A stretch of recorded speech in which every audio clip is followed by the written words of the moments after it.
akan hadirat-Mu. Kami rindu akan firman-Mu berbicara kepada kami pada saat ini. Karena kami tahu bahwa firman-Mu lah yang akan menuntun kami di dalam seluruh perjalanan hidup kami.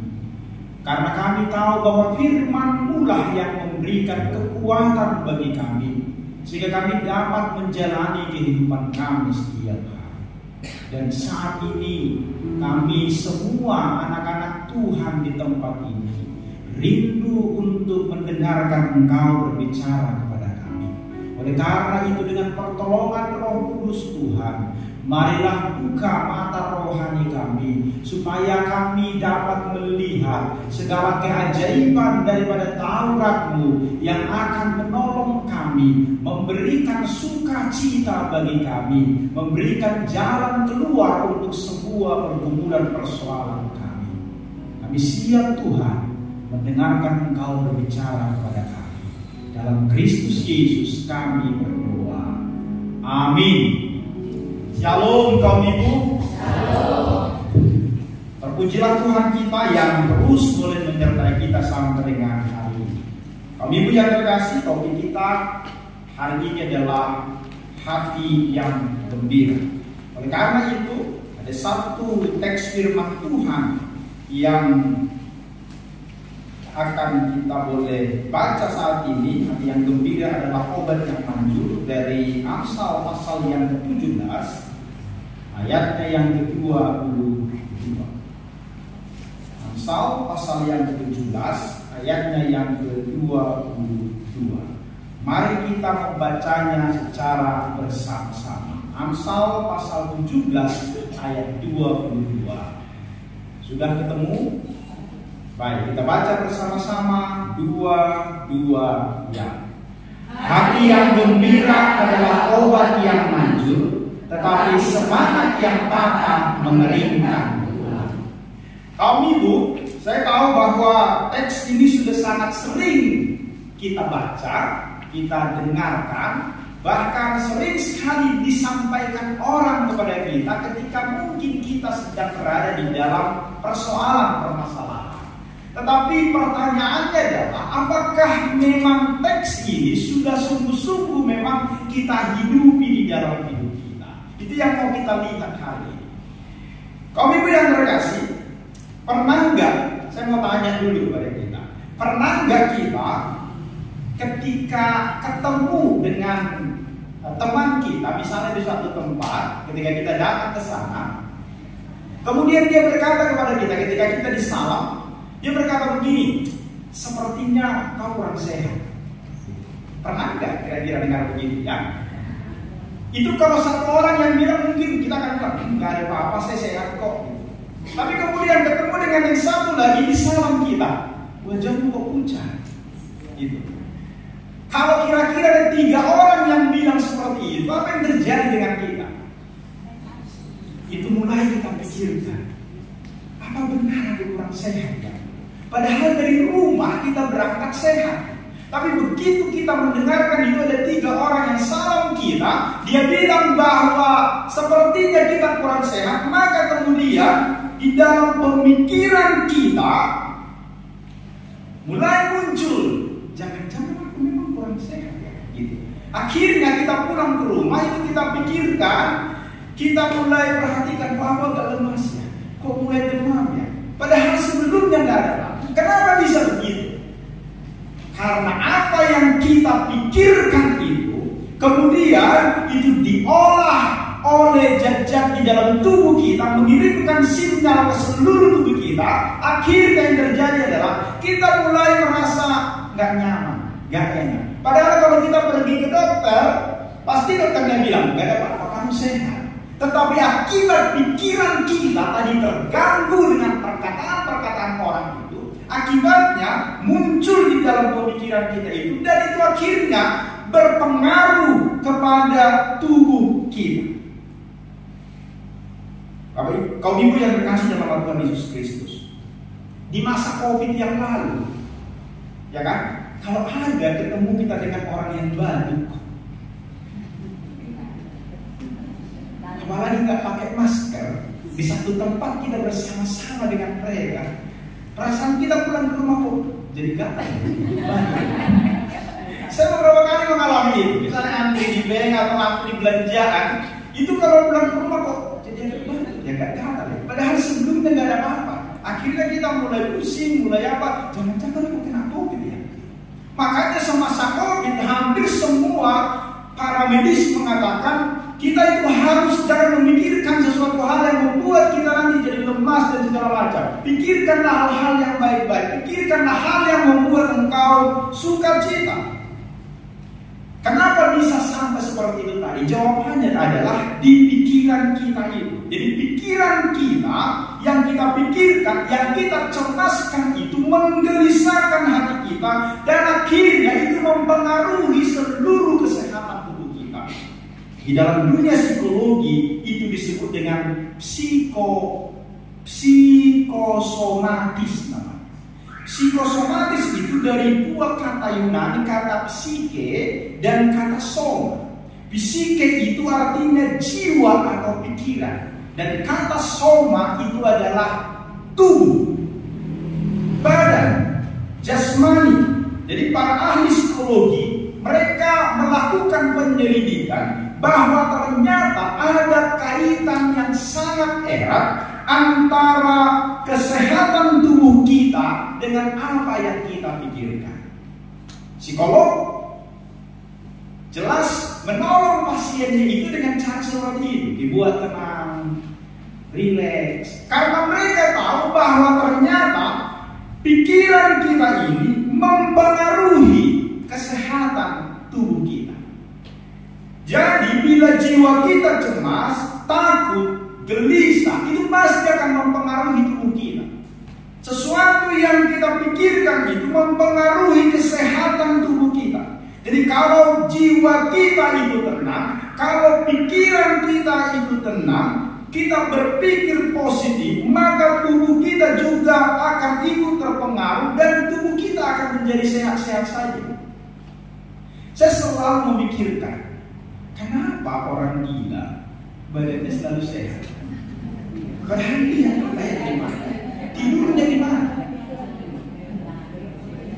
Kalau saya bilang kita belajar dari mereka mungkin salah ya. Tetapi maksud saya adalah lihat, memang pikirannya terganggu, tapi nggak ada yang dipikirkannya itu. Dia tidak pikirkan apa-apa. Lihat, mereka itu badannya sehat.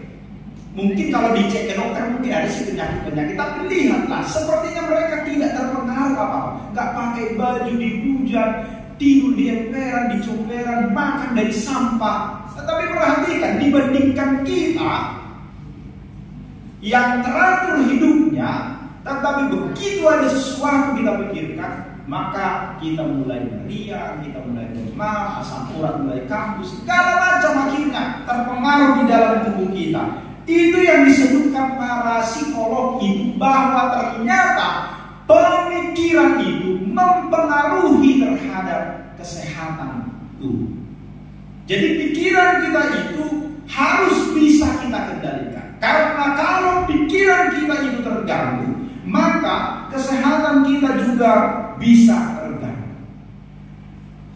Kaum ibu yang terkasih dalam nama Tuhan Yesus Kristus, kalau kita di dalam hidup kita ini berusaha menjaga kesehatan kita, makan teratur, tidur teratur misalnya, semua kita perhatikan, olahraga teratur. Tetapi kalau kita tidak menjaga pikiran, yakinlah semua program kesehatan yang kita buat itu tidak akan berguna sama sekali. Tetapi ketika semua kita padukan dengan baik dan pikiran kita itu baik, maka tubuh kita juga bisa sehat. Nah, apa yang dipikirkan oleh para psikolog itu ternyata jauh sebelumnya Salomo sudah memikirkan itu. Itu yang kita baca hari ini, bahwa hati yang gembira itu adalah Tuhan. Saya akan masuk dulu ke bagian yang kedua dari teks itu. Bagian yang kedua dari teks itu di ayat 20 itu mengatakan, tetapi semangat yang patah mengeringkan tulang. Saya mau masuk dari sini dulu. Kenapa Salomo mengatakan bahwa semangat yang patah itu mengeringkan tulang. Bagaimana kesan kita ketika Salomo mengatakan bahwa semangat yang patah mengeringkan tulang? Di dalam beberapa terjemahan yang lain dikatakan bahwa semangat yang patah itu mematahkan semangat, kira-kira seperti itu. Artinya kalau tulang yang kering itu berarti tidak sehat. Tulang yang berlemak itu yang sehat. Kira-kira seperti itu yang dimaksud di dalam teks ini. Bagaimana kita melihat dan menggambarkan seseorang yang tampak tidak punya, jadi seseorang yang sudah gini. Bagaimana kita memikirkan orang yang kalau disebutkan dia semangatnya patah. Kira-kira kalau kita mendengarkan ada orang dia tidak punya semangat, maka yang pasti di dalam pemikiran kita adalah dia pasti orangnya sedang lesu, lemas, tidak bergairah, tidak memiliki tujuan hidup. Kita akan melihat ini, tidak ada sukacita di dalam kehidupannya. Dia tidak punya masa depan yang cerah. Dia tidak bergairah untuk bekerja. Dia sedang stres. Pasti pemikiran itu akan muncul di dalam pemikiran kita. Dan Salomo juga sebenarnya memikirkan itu, bahwa orang yang sedang patah semangatnya, yang disebut tulangnya kering, berarti dia tidak memiliki semangat di dalam hidupnya. Dia tidak memiliki sesuatu yang dipikirkan ke depan. Dia stres di dalam hidupnya. Semangat yang patah dengan kata lain adalah jiwa yang telah hancur, yang tidak memiliki tujuan, yang tidak memiliki kekuatan lagi. Ketika ada masalah, dia tidak memiliki kekuatan lagi untuk bagaimana survive, bagaimana dia melawan masalah. Orang yang seperti itu yang dimaksudkan oleh Salomo adalah orang yang disebut dengan semangatnya sudah patah. Itu yang diberikan gambaran di sini. Orang yang patah semangatnya, dia akan selalu melihat segala sesuatu dari sudut pandang yang suram. Dia tidak akan pernah melihat kebaikan dari setiap masalah. Dia akan selalu berpikiran negatif. Segala sesuatu dilihat dari resikonya. Sudah nggak punya penghasilan, maka disarankan orang, cobalah jualan. Nanti kalau nggak laku gimana? Kalau nggak ada yang beli gimana? Semua dipikirkan dari hal-hal yang negatif. Tidak ada semangat apapun di dalam hidupnya. Ini yang disebutkan adalah dia memiliki semangat yang patah. Dia tidak berani untuk melangkah. Tidak ada kepercayaan diri lagi di dalam hidupnya. Terlebih kepercayaan bahwa Tuhan akan menjaga. Ini yang disebutkan di sini, semangat yang patah. Orang yang semangatnya patah, maka hidupnya tidak akan pernah lepas dari yang namanya keluhan dan sungut-sungut terus-menerus. Dia akan selalu bersungut-sungut. Apapun yang terjadi, dia selalu bersungut-sungut, selalu mengeluh. Dia berpikir bahwa dialah orang yang paling marah. Tidak pernah mengucap syukur. Pernah menemukan orang yang seperti itu? Asal ketemu kita, selalu mengeluh. Di kelompok kecil, mengeluh terus kerjanya. Tak pernah isu. Saya sering menemukan orang yang seperti itu. Padahal sebenarnya masalah tidak ada masalah apa-apa sebenarnya dalam hidupnya, tapi nggak bersyukur, selalu mengeluh dia di dalam kehidupannya. Orang yang seperti ini, Salomo memahami kalau seseorang jiwanya sudah patah, maka tidak mungkin lagi bisa bangun seperti sedia kala, kecuali dia membuat hatinya gembira terlebih dahulu. Jadi orang yang semangatnya sudah mati seperti itu, dia tidak akan mungkin lagi bisa bangun, bisa bangkit kalau dia tidak memperbaiki suasana hati. Maka perlu itu diperbaiki. Jadi semangat yang patah itu, yang mengeringkan tulang, yaitu penggambaran kiasan orang yang kering tulangnya, berarti dia sedang sakit. Dia berada di dalam sakit penyakit. Kenapa? Karena semangatnya hilang, tubuhnya rusak, kesehatannya menurun. Inilah yang harus kita hindari. Jangan sampai di dalam keadaan seperti ini kemudian membuat kita hari-hari ini, kalau kita perhatikan kan, Ekonomi itu sedang tidak baik-baik. Perhatikan, semua banyak sekali orang mengeluh sana. Ada begitu banyak masalah yang sedang terjadi. Saya lewat daripada bulan, saya melihat ada sebuah market di situ yang dulu besar, banyak dikunjungi orang. Per tanggal 30 September tutup. Saya pergi ke Medan Fair, saya melihat dulu ada di situ sebuah store yang begitu besar, kemudian ditutup. Apa yang terjadi? Hotel-hotel pun banyak ditutup. Ekonomi sedang tidak baik-baik saja. Ada tekanan yang luar biasa. Harga-harga melambung tinggi. Ada banyak mempengaruhi. Tetapi di dalam persoalan perekonomian sedang sulit sekarang ini, apakah kemudian kita menjadi stres? Apakah kemudian kita menjadi malas? Apakah kemudian kita menjadi orang yang lesu? Apakah kita menjadi orang yang jenuh? Apakah kita orang yang menjadi tidak memiliki semangat di dalam hidup? Tetapi, kaum ibu yang terkasih, hari ini kita harus belajar bagaimana persoalan masalah itu, sekalipun itu mungkin tidak akan selesai di dalam hidup kita, tetapi kita tetap mampu menjalani hidup kita dengan penuh semangat dan sukacita. Saya ingin memberikan beberapa analisis kenapa orang di dalam hidupnya, seseorang bisa semangatnya patah, di dalam hidupnya yang penuh tantangan, kemudian dia tidak mampu keluar daripada permasalahan. Yang pertama, biasanya orang yang semangatnya patah dan tidak mampu menghadapi persoalan adalah orang yang terlalu fokus kepada masalah atau kesulitan yang sedang dihadapinya. Dia tidak pernah memalingkan perhatian dari sana. Dari bangun pagi sampai mau tidur malam, di pikirannya hanya masalah itu terus. Dia terpaku kepada masalah-masalah itu. Nah, orang yang seperti ini yang terlalu fokus kepada masalah, akhirnya pikirannya tidak bisa lari dari masalah itu. Itu saja setiap hari, apapun yang dilihatnya, semuanya itu dianggapnya masalah semua. Jadi terlalu fokus kepada masalah, akhirnya tubuhnya terpengaruh dan akhirnya sakit-sakitan. Nanti kebanyakan lihatlah orang-orang yang sakit itu, kebanyakan bukan karena persoalan ada suatu penyakit yang parah di dalam hidup, tapi masalahnya itu di pikirannya. Dia selalu fokus dengan masalahnya, akhirnya stres berkepanjangan. Metabolisme tubuhnya itu terganggu. Kalau pikiran sudah terganggu, pasti akan kambuh. Lihat saja, orang yang bersuka cita, kalau saya sudah berpikir, belajar misalnya, mempersiapkan banyak hal untuk mengajar, itu biasanya asam lambung kamu. Kenapa? Memakan pikiran itu banyak, agak stres.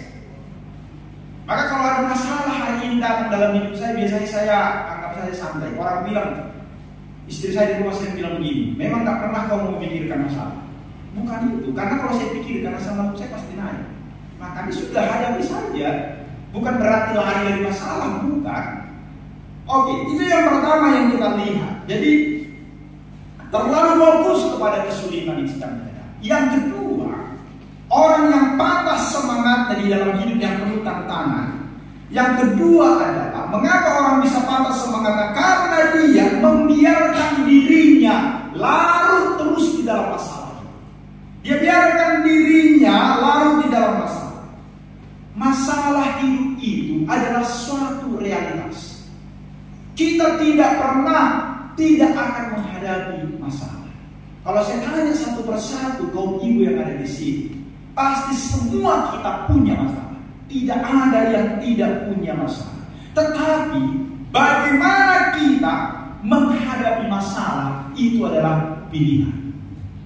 Masalah itu realita, tetapi bagaimana kita menghadapi masalah itu adalah pilihan kita. Apakah kita mau menghadapi masalahnya, atau justru kita biarkan masalah itu terus menerus kita terus menerus larut di dalam masalah kita itu. Semua kita memiliki masalah, semua kita memiliki problem. Tidak ada yang tidak punya masalah. Relasi dengan manusia kita dengan manusia pasti ada masalah, dengan bertetangga, dengan berkeluarga.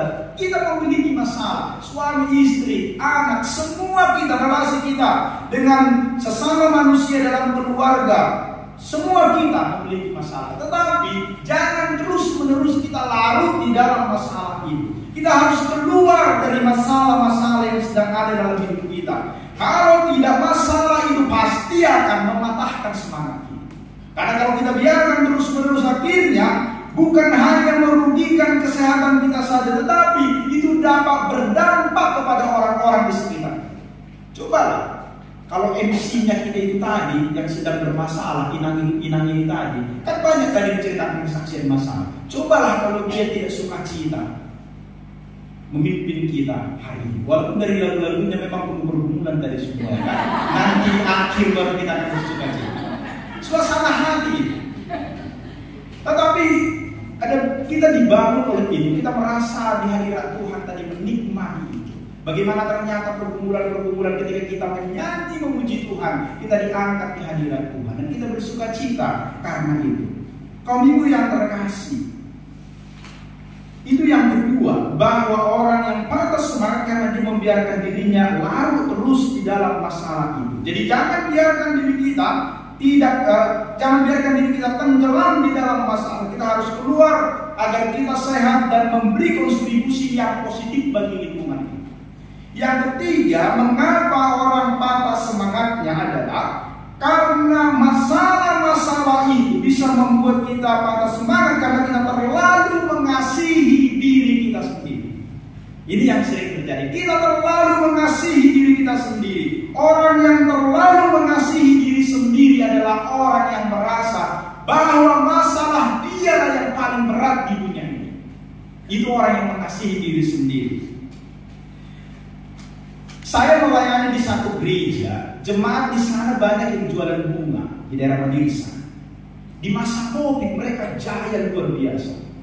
Tapi sekarang kasihan sekali saya melihat mereka. Tidak ada bunga yang laku. Bahkan bisa sampai seminggu nanti itu tidak ada yang laku bunga mereka. Karena apa? Karena pembangunan gedung-gedung itu tidak ada. Biasanya kalau ada perumahan, ada hotel yang dibangun, maka bunga mereka itu akan laku banget. Tapi hari ini tidak ada. Mereka mengeluh. Dalam satu minggu bisa satu bunga pun tidak laku. Padahal bunga itu memberikan perawatan-perawatan. Ada biaya yang sangat besar yang mereka harus keluarkan setiap hari. Kaum ibu yang terkasih, saya bisa memaklumi betapa sulitnya hidup mereka sekarang. Saya bisa memaklumi itu. Tetapi saya sadar bahwa bukan hanya mereka yang paling sulit hidupnya hari ini. Masih banyak orang lain yang lebih sulit kehidupan mereka. Mereka masih bisa makan kok. Walaupun bunga itu jarang laku, tapi ada 1-2 orang yang beli memang. Mereka masih bisa makan kok. Sampai hari ini. Mereka masih bisa bayar listrik. Tidak sampai meminta-minta. Walaupun memang saya tahu hidup mereka sedang susah saat ini. Dan kita pun mungkin seperti itu hari ini. Kita merasa masalah kita yang paling berat. Kita merasa bahwa tidak ada lagi orang yang seperti kita. Justru orang seperti itu adalah orang yang sedang mengasihi diri sendiri. Kalau kita mengasihi diri kita sendiri, yang terjadi adalah semangat kita pasti akan kalah. Kalau kita merasa bahwa kita adalah orang yang paling susah, orang yang paling menderita di dunia ini, kenapa Tuhan kau memberikan ini kepadamu? Kalau terus-menerus seperti itu, Anda terlalu mengasihi diri sendiri. Kita harus keluar dari situ. Kita harus sadar semua orang tetap itu mengalami masalah, mengalami kesulitan. Tetapi anak-anak Tuhan harus berani menghadapi masalah. Kita tidak terus tenggelam di dalam masalah itu. Tidak membiarkan diri kita patah semangat. Kenapa? Karena ada Tuhan yang menyertai kita. Kuncinya ada di sini. Kalau ada Tuhan yang menyertai kita, kenapa kita harus terus-menerus menganggap diri kita yang paling bermasalah? Kita harus ingat firman Tuhan yang mengatakan bahwa pencobaan-pencobaan yang kamu alami tidak akan melebihi kekuatanmu. Ketika engkau dicobai, Dia akan memberikan jalan keluar untuk masalahmu itu. Apakah pertanyaannya, apakah kita meyakini firman Tuhan ini? Di situ sebenarnya. Jadi Salomo mengajari kita bahwa orang yang patah semangatnya ini, dia tidak akan memiliki semangat hidup. Jadi bagaimana kita menangani atau sikap kita menangani masalah itu akan menentukan kesehatan kita. Jangan terlalu banyak makan obat asam urat, kolesterol. Saya kena penyakit itu, tapi saya jarang minum obat. Jarang sekali saya minum obat. Kalau kebanyakan makan daging baru kena. Kalau nggak makan daging saya dan lain-lain nggak ada kena. Makanya saya atur diri saya. Saya semangat di dalam hidup. Saya hampir, saya cerita dengan Kak Juan kemarin di sini. Hanya 1 hari saya dalam 1 minggu tidak pergi ke gereja. Semua di situ. Artinya sangat sibuk sekali. Tapi apakah saya stres? Enggak. Saya tidak stres dengan semua kegiatan itu. Justru kalau nggak ada kegiatan mungkin jadi stres saya.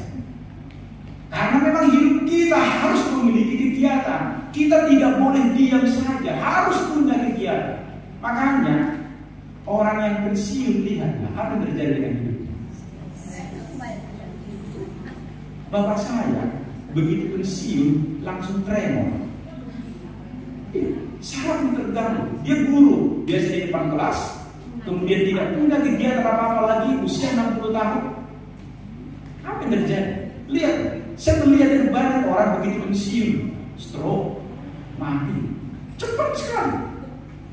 Apa yang menyebabkan ini? Apalagi kalau dia bos sebelumnya, yang sebelumnya selalu dihargai orang di mana-mana, tiba-tiba tidak lagi yang hormat kepada dia, stres.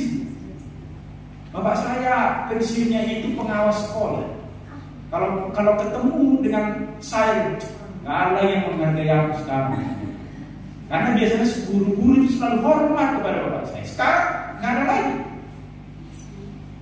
Ibu yang terkasih. Jadi itu mempengaruhi banyak hal di dalam kehidupan kita. Jadi bagaimana kita menangani masalah yang sedang terjadi di dalam hidup kita, maka itu akan menentukan kesehatan kita.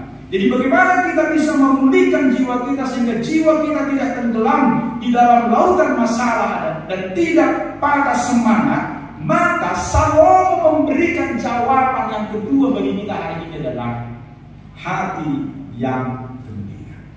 Hati yang gembira. Penelitian membuktikan bahwa hati yang gembira adalah resep ampuh untuk mengalahkan stres, meningkatkan sistem imunitas, dan memperpanjang usia kita. Itu penelitian sudah membuktikan itu. Dan yang terpenting di ayat ini kita melihat bahwa bukan keadaan yang ternyata mengatur sukacita kita, bukan kondisi lingkungan yang mengatur sukacita kita. Ketika orang senang-senang maka kita senang, bukan itu seharusnya, bukan keadaan. Kalaupun kita tidak bisa mengendalikan situasi, tetapi kita bisa mengontrol hati kita. Lingkungan kita boleh hancur, tetapi kalau hati kita tidak ikut hancur, kita tidak akan apa-apa. Lingkungan kita bisa saja membuat sesuatu hal tidak nyaman di dalam hidup kita, tapi kalau hati kita tidak terganggu, nggak ada masalah. Orang yang emosi, misalnya tetangga melakukan sesuatu, kan yang bertetangganya, apalagi kita dari sesama orang Batak kan susah diminta ampun kan, ada saja persoalan nanti yang dibuat oleh mereka. Tetapi kalau kita tetap bisa mengontrol hati kita, nggak akan berantem kita dengan dia. Tapi kalau sudah ikut terpancing kita, asal didandahokan begitu, itu persoalan itu kan. Dan akhirnya bertengkarlah kita dengan tetangga kita. Termasuk juga di dalam keluarga, akan nama Rida, ya kan? Banyak sekali. Tapi kalau hati kita bisa kita jaga, seharusnya tidak ada masalah. Jadi mengapa hati itu sangat penting? Nanti kalau kita perhatikan di dalam Alkitab, ada banyak sekali Tuhan berbicara tentang hati. Misalnya dalam 1 Samuel 16 ayat 7, manusia melihat, bukan yang dilihat manusia yang dilihat Allah. Manusia melihat apa yang di depan mata, tetapi Tuhan disebutkan melihat apa? Melihat hati. Kenapa? Karena hati itulah yang tidak bisa kita kita tutupi dari Tuhan. Di depan orang kita bisa dilihat baik. Di depan orang kita bisa dilihat sungguh-sungguh sangat baik. Tetapi di hadapan Tuhan, hati kita tidak bisa menipu Tuhan. Jadi Tuhan sangat mementingkan hati manusia. Tuhan tahu kedalaman hati setiap orang. Itu sebabnya kalau kita membaca nanti di dalam Amsal pasal 4 ayat 23, jagalah hatimu dengan segala kewaspadaan, karena dari situlah terpancar kehidupan.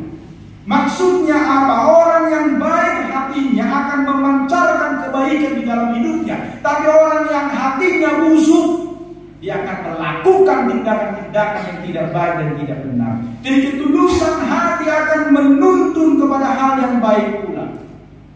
Agar hal-hal negatif tidak menggerogoti hati kita, maka berjaga-jagalah. Dengan apa? Dengan doa, dengan kekuatan firman Tuhan. Mereka yang senantiasa bisa menjaga hatinya akan memiliki energi. Bagaimana dia menjalani masa-masa sulit di dalam kehidupan yang sedang dihadapi. Ciri-ciri hati yang seperti apa yang Tuhan inginkan di dalam hidup kita? Apa yang Tuhan inginkan? Hati yang seperti apa? Tuhan menginginkan hati kita ini menomorsatukan Dia di dalam hidup kita, bahwa Dia yang terutama. Salomo berkata di Amsal 23 ayat yang ke-26, hai anakku, berikanlah hatimu kepadaku, biarlah matamu senang dengan jalan-jalanku. Berikanlah hatimu kepadaku, kata Tuhan. Ada banyak orang yang enggan menyerahkan hatinya kepada Tuhan. Di dalam ibadah pun kadang-kala hati kita tidak tertuju kepada Tuhan. Hati kita pergi ke tempat-tempat lain. Ya kan? Apalagi di masa sekarang dengan handphone.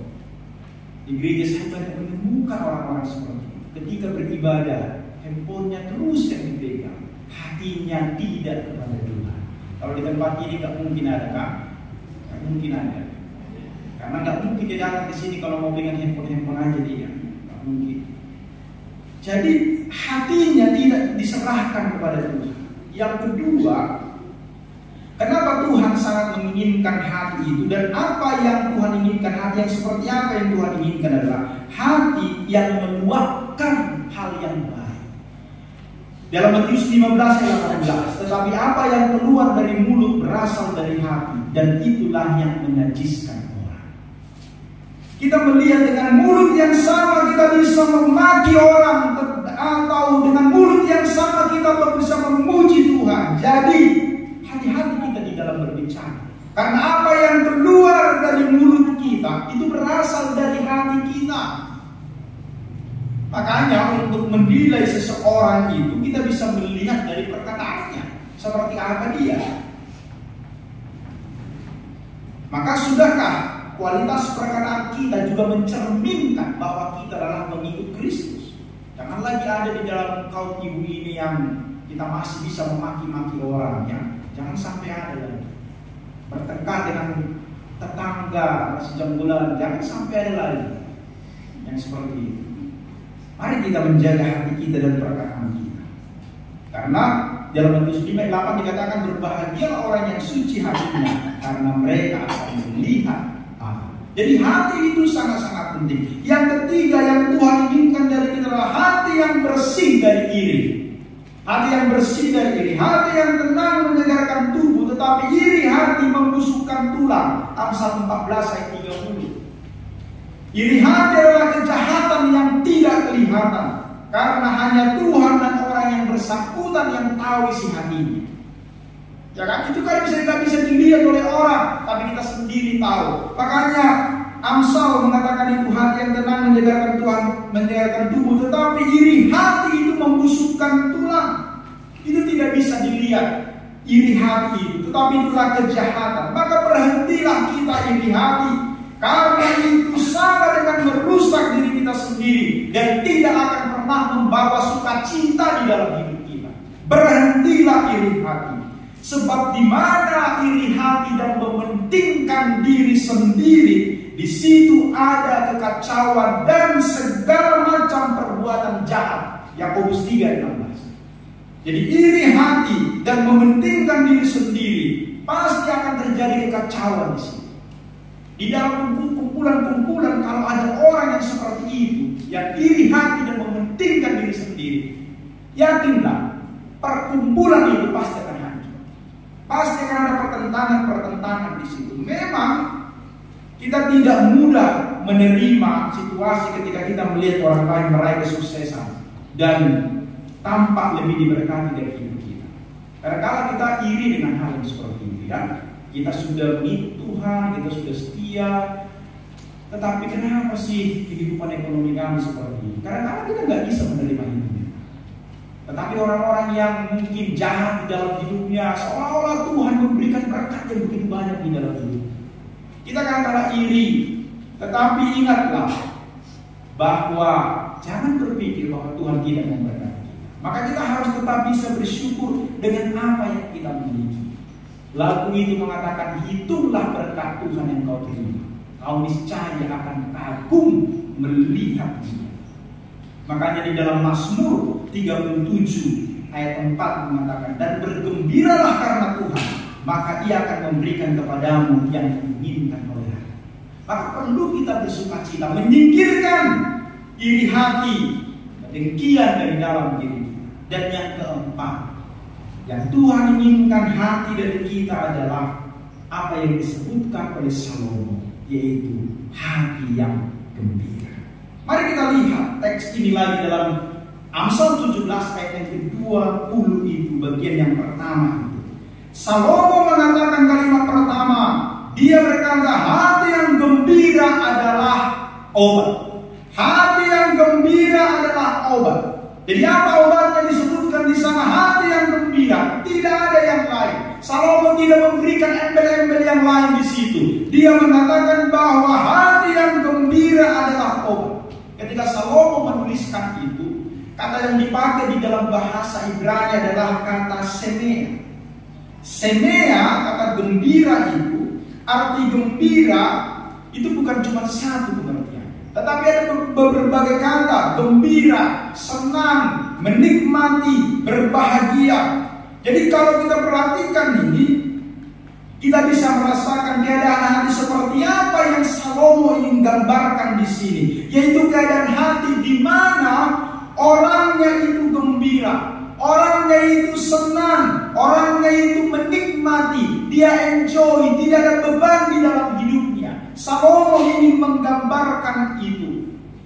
Dan orang yang keadaannya seperti itu, orang yang happy di dalam hidupnya, keadaan hati, jiwa, pikiran yang seperti itu, maka Salomo mengatakan pasti itu akan mempengaruhi tubuhnya. Itu pasti akan mempengaruhi kesehatannya. Dia akan jauh dari sakit penyakit, jauh daripada ketakutan-ketakutan. Karena ketakutan-ketakutan, pikiran-pikiran tadi itu akan membuat tubuh kita menjadi tegang. Debaran jantung bekerja dengan lebih cepat. Akhirnya aliran darah itu terpengaruh. Akhirnya sesak napas dan lain sebagainya. Tetapi kalau hatinya sedang sukacita, maka penyakit-penyakit itu akan jauh. Di dalam bahasa Ibrani, kata itu, kata tensisnya di dalam bahasa Ibrani itu disebut dengan istilah kausatif. Kausatif itu maksudnya adalah bahwa perbuatan yang satu itu akan mempengaruhi tindakan yang lain.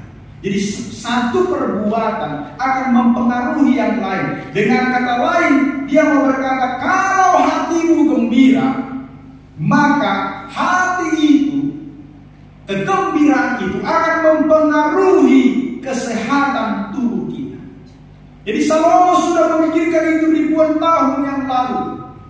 Jelas hikmat Tuhan memberitahukan kepada Salomo itu bahwa hati yang gembira itu akan menjadi obat bagi segala penyakit di dalam diri kita. Dokter selalu mengatakan kepada seseorang yang sedang sakit, semangat ya. Kenapa selalu disebutkan? Karena hatinya perlu semangat untuk sembuh. Kalau ada orang yang misalnya, nanti perhatikanlah, orang-orang yang sakit cancer, ketika dia langsung drop karena dia tahu penyakitnya, dia langsung memikirkan kematian, tidak ada lagi semangat hidup, cepat akan tumpah. Tetapi orang yang kan biasanya ketika dia kena penyakit itu, tapi dia tidak tahu, biasa-biasa saja. Begitu dia tahu, langsung drop. Tetapi lihat orang yang semangat ketika menghadapi itu, umurnya bisa panjang. Karena suasana hatinya tetap bersukacita. Umur itu kan Tuhan yang menentukan. Tetapi kalau kita bisa semangat menghadapi apapun di dalam hidup, Tuhan akan tolong kita. Kita bisa bersukacita. Apa istilahnya disebut dalam kedokteran ya, bahwa obat itu hanya berapa persen disebutkan? Paling 30-40% obat itu ya. Berapa Kak? Berapa persen obat itu? 90%. 10% obat ternyata. Yang paling membuat kita sehat adalah hati yang gembira itu. Iya. Saya tahu di pamflet Departemen Kesehatan itu ada hati yang gembira adalah obat. Apa masih ada sekarang juga? Masih ada? Masih ada kan? Hati yang gembira adalah obat. Itu dibuat di pamflet itu. Karena orang kedokteran juga tahu bahwa hati yang gembira itu adalah obat yang paling utama. Bukan paracetamol dan lain ya kan? Bukan itu obat yang paling maju. Walaupun memang orang yang percaya juga, kita tahu bahwa para dokter itu Tuhan berikan hikmat bagi mereka. Mereka juga belajar. Ya, janganlah pula, aku akan bersuka cita saja, kalau sudah jelas penyakitnya itu. Ya tetaplah minum obat. Tetapi bukan itu yang paling menyembuhkan kita. Kalau kita nggak punya semangat hidup, obatnya itu nggak akan berpengaruh apa-apa bagi kita. Itu maksudnya. Jadi selain kita minum obat, kita harus tetap semangat. Jadi ini yang mau Salomo katakan kepada kita. Perhatikan, peliharalah cara berpikir kita, peliharalah jiwa kita, peliharalah mood hati kita itu untuk tetap bisa positif, supaya kita bisa bergembira di dalam hidup kita. Kita bisa senang, bisa enjoy, bisa happy menjalani segala sesuatu. Ini kunci yang disebutkan oleh Salomo di sini. Dan memang ada banyak cara yang dalam dunia ini itu diberikan. Bagaimana caranya supaya menghadapi masalah di dalam hidup? Ada artikel-artikel yang bisa kita baca membuat tubuh kita sehat. Ada berbagai cara yang dianjurkan ketika kita sedang bermasalah misalnya. Ada yang mengatakan misalnya dengan relaksasi meditasi. Itu akan membuat tubuh menjadi sehat, jiwa menjadi tenang, lalu pikiran tenang, kemudian hati menjadi tenang. Makanya ada les yoga ya kan, supaya orang bisa tenang, bisa santai di dalam hidupnya. Ya oke lah, bisa mungkin itu akan menolong kesehatan, karena itu akan membuat suasana hatinya baik. Ada lagi yang namanya teknik distraksi, yaitu apa? Kita disuruh untuk mengalihkan. Jadi jangan fokus pada masalah, alihkan pada sesuatu. Jadi pikiran kita alihkan, maka itu akan terlupakan dan hati kita tidak tertekan. Misalnya pergilah liburan, healing, ya kan? Itu kan sekarang itu terjadi supaya jangan ada masalah terus. Bahkan itu akan menolong kita. Itu para ahli mengatakan. Ada lagi yang memakai cara itu hipnoterapi dan sekarang itu sedang berkembang. Tapi saya katakan hati-hati dengan itu. Itu bukan dari firman Tuhan itu. Karena orang itu akan dibawa teknik itu, dibawa alam sadarnya itu, dibawa keluar dari sana, diangkat supaya memikirkan hal yang lain, supaya dia bisa tenang di dalam hidup. Tapi itu adalah satu cara yang berbahaya dan sebaiknya orang Kristen tidak ikut di dalam hal itu. Banyak psikiater yang memakai itu sekarang, hipnoterapi. Dan yang selanjutnya adalah ada lagi satu hal yang pada masa COVID itu begitu terkenal, terapi tertawa. Nanti coba ada satu orang yang tertawa di sini, walaupun nggak ada yang lucu, kita bisa tertawa terus. Iya, nggak ada sesuatu yang lucu, tapi begitu kita tertawa, maka itu akan menular kepada yang lain. Tapi memang akan aneh tidak dilihat orang kalau tertawa. Itu terapi itu sedang dikembangkan di masa COVID itu berkembang sekali. Jadi banyak orang yang hatinya sedang ketakutan, kemudian ketika ada yang tertawa, kemudian yang lain ikut tertawa, dan suasana hatinya bisa berubah tanpa mengurangi rasa hormat kepada orang-orang yang memikirkan itu. Tetapi saya mau katakan adalah, apakah semua aktivitas yang tadi disebut sebutkan itu para ahli yang membuat itu. Pertanyaan saya, apakah cara itu langgeng? Apakah cara itu bisa abadi? Apakah kemudian suasana hati kita akan terus bersuka cita ketika kita melakukan terapi-terapi? Bisa saja waktu kita healing, ya kan? Kemudian pulang dari sana, apakah suasana hati kita kemudian akan tetap sebahagia seperti itu? Belum tentu. Artinya semua cara yang dibuat itu tidak mampu. Padahal sebenarnya Alkitab sudah memberikan jawaban bagi kita bahwa sesuatu hal pikiran yang bersifat penghiburan sementara itu tidak akan kekal. Yang kekal adalah firman Tuhan. Jadi semua kegiatan-kegiatan itu tidak akan kekal, itu tidak langgeng sifatnya. Jadi kalau kita ingin meneguhkan atau meneduhkan jiwa kita, membuat gembira hati kita, sekarang anjuran siapa yang mau kita ikuti? Anjuran dari firman Tuhan atau anjuran daripada para ahli itu? Anjuran siapa yang mau kita ikuti? Salomo telah mengatakan kepada kita lewat orang-orang Yahudi, dia sudah mengatakan itu kepada umat Israel, yang telah berfirman kepada mereka dan juga kepada kita hari ini ketika kita membaca yang tertulis di dalam Alkitab bahwa obat yang paling manjur itu adalah hati yang gembira. Mengapa hati kita bergembira? Mengapa hati kita bersuka cita? Dan bagaimana caranya supaya hati kita terus bersuka cita dan bergembira? Kaum ibu yang terkasih dalam Tuhan Yesus Kristus, menurut perkataan dari firman Tuhan bahwa Yesus mengatakan manusia tidak hanya makan dari roti saja, tapi dari firman Tuhan.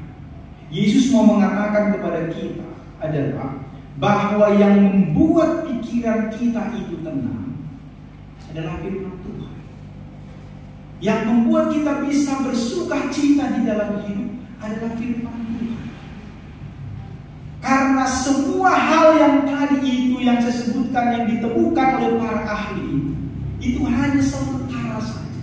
Tetapi kalau kita membaca firman Tuhan, maka firman Tuhan itu akan meneguhkan kita. Ketika kita ikut ibadah seperti ini, ada firman Tuhan yang mengisi hati dan pikiran kita. Itu yang memberikan kita kekuatan di dalam menghadapi persoalan-persoalan. Itu yang membuat kita bersuka cita. Jadi hati yang gembira itu tidak dibuat-buat. Itu akan keluar karena apa? Karena ada firman di dalam diri kita. Itu meluap dari hati kita. Itu tidak dipelajari. Itu bukan sesuatu yang muncul tiba-tiba. Tetapi ketika kita mengakrabkan diri kita dengan firman Tuhan, maka hati kita akan bergembira sekalipun kita sedang diperhadapkan dengan persoalan dan permasalahan. Kalau Inang ini tadi berkata ketika begitu banyak masalah tapi dia tenang, karena apa? Bukan karena situasinya, tetapi karena firman Tuhan yang selama ini sudah didengarkan dan dipelajari. Itu yang membuat Inang ini bisa bertahan dan bersuka cita. Jadi kita harus banyak belajar firman Tuhan, membaca firman Tuhan, maka itu akan menolong kita. Jadi mengapa firman itu dapat membuat jiwa kita gembira? Karena firman itu sendiri adalah sumber kegembiraan, sumber kebahagiaan. Inilah yang sering sekali kita abaikan di dalam hidup kita.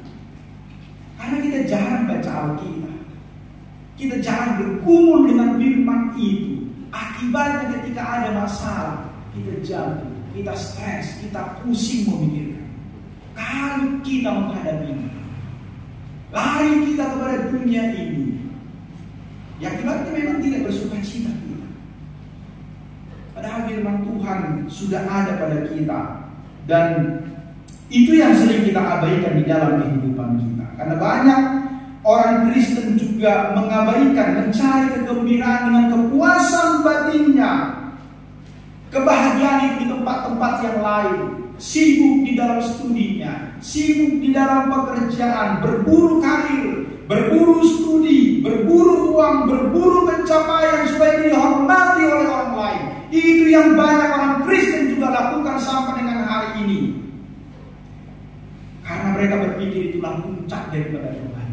puncak kegembiraan. Dan memang kita mungkin saja sudah pernah mencapai, tetapi apakah itu adalah sumber kebahagiaan di dalam hidup? Ada banyak orang yang mencapai itu, ternyata hidupnya juga tidak bahagia. Ada banyak orang-orang kaya yang penuh ketakutan hari ini. Jangan-jangan usahanya akan hancur. TikTok baru ditutup, gak boleh jualan. Banyak orang yang stres. Saya membaca status-status mereka. Mulai hari ini tidak ada lagi lakban. Karena biasanya lakban semua kan. Karena mengirim paket-paket mereka. Tidak ada lagi. Apa yang akan terjadi ketika suasana seperti itu? Kalau dia stres, dia tidak bisa menerima itu, apa yang terjadi? Kaum mimpin terkasih dalam Tuhan Yesus Kristus. Jadi yang membuat kita berani, yang membuat kita bersuka cita, yang membuat kita teguh dan gembira adalah firman Tuhan. Karena firman Tuhan itu sendirilah sumber kebahagiaan dan kegembiraan di dalam hidup kita. Di dalam Mazmur pasal yang pertama, penulis Mazmur mengatakan, berbahagialah orang yang kesukaannya adalah Taurat Tuhan dan merenungkan Taurat itu siang dan malam. Kenapa Mazmur mengatakan berbahagia? Karena dia tahu sumber kebahagiaan utama itu firman Tuhan. Makanya mengatakan berbahagialah orang yang sukaannya firman Tuhan. Berbahagialah orang yang kesukaannya adalah Taurat Tuhan.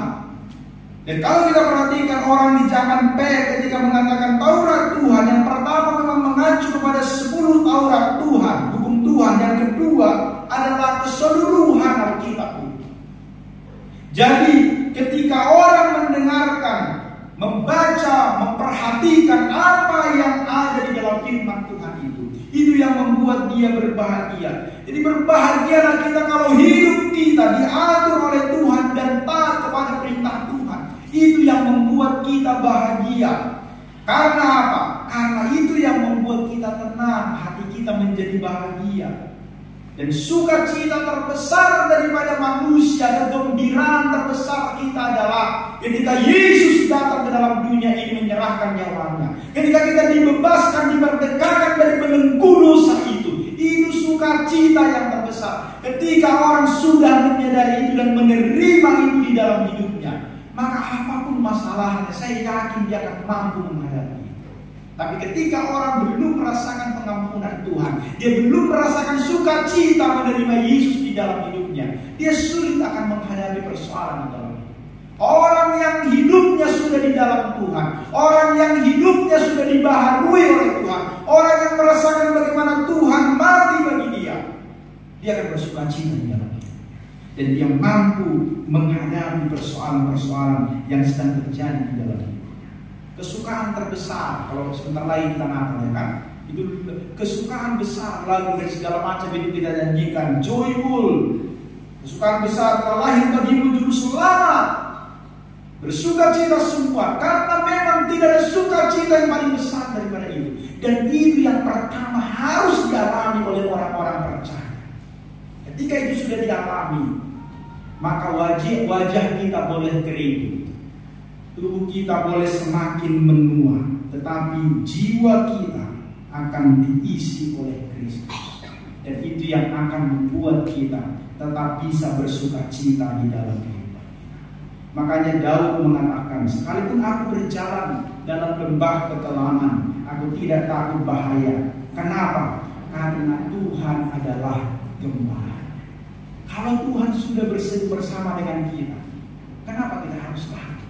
Kalau Tuhan sudah bersama-sama dengan kita, bukankah itu yang akan membuat kita bersukacita? Makanya Paulus mengatakan, bersukacitalah senantiasa di dalam Tuhan.